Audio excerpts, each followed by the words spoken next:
You're in for a real treat. We start the future right now.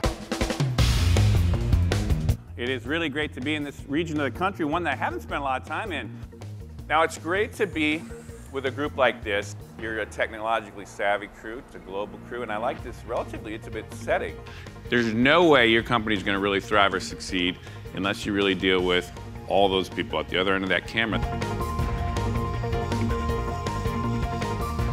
I originally was a journalist in Asia back in the late 80s. In fact, was in China right after Tiananmen Square, among other things. I then came back to the States to get in the very earliest internet story, and was at Wired magazine. So it's the very earliest days of Wired when we started to, everyone thought we were kind of nuts talking about this digital revolution thing. A more practical way to understand this is this. And this is understand why social networks are so powerful. It's that if you start with one guy or one woman in a network and they say, I'm going to invite 2 people, and those 2, they do the same, boom, they double again. The next click would boom, shoot it out to the edge of the stage, and the next one would boom, shoot it out close to the edge of the wall, and then a boom, blast through the wall. There has got to be a shift in politics.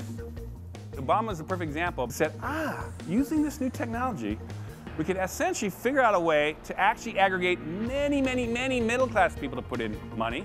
You wouldn't need all that broadcast stuff. You could actually start using the internet web. There's been really a handful of times in American history where we've entered a period of explosive political innovation that really reorients the direction of the country. And it's basically literally just a handful of these times if you take the last 220 years. And I think we're basically going into one of those now. The long boom is talking about not a stock booms or, it was essentially talking about the fundamental drivers of long-term, robust economic growth. And what happens essentially is technology and the integration of actors in a market. When those things shift, they often, if not always, drive sustained economic growth. In the big picture, the long run. Essentially, this is the post-war boom of essentially GDP, that top line there. We've got essentially a $61 trillion global economy now. The US is about 13 trillion of that. Anyhow, that brings up China. But there's really 2 fundamental things that drives these periods of kind of rapid innovation that happen for about 10, 20 years.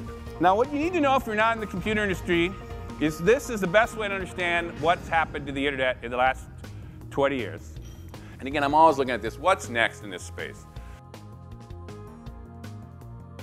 What we're watching here is there is a next wave of tools that is going to allow a lot more sophisticated involvement of a lot more people in things from everything from solving strategies of companies to solving policies and ultimate solutions for the whole way countries can even work. And in fact, it's not just the United States. It's basically all over the world. This is Tahrir Square in Egypt. It's all kind of breaking open, and people are thinking, well, what happened? Out of nowhere is this happening? And here's a little fact. You want to understand what's going on in the Middle East? This is everyone under age 30 in these countries. Well, let's think. In the United States, 41% of our population is under 30 right now.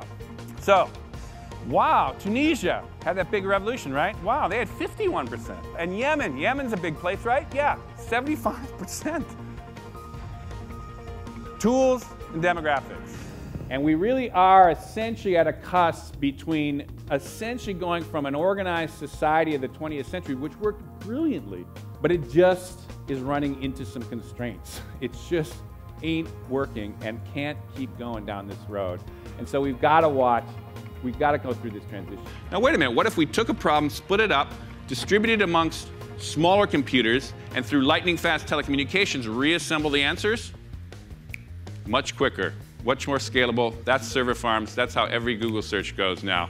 It's essentially a kind of a technical kind of fix for a problem solving that is also now applied in a broader sense. So now we're starting to think, you could take all those questions, all those different challenges I mentioned earlier that the world is facing, and you can start to coordinate and parallel process on these things, which is, again, thinking ahead. This is something that your company is also going to be about.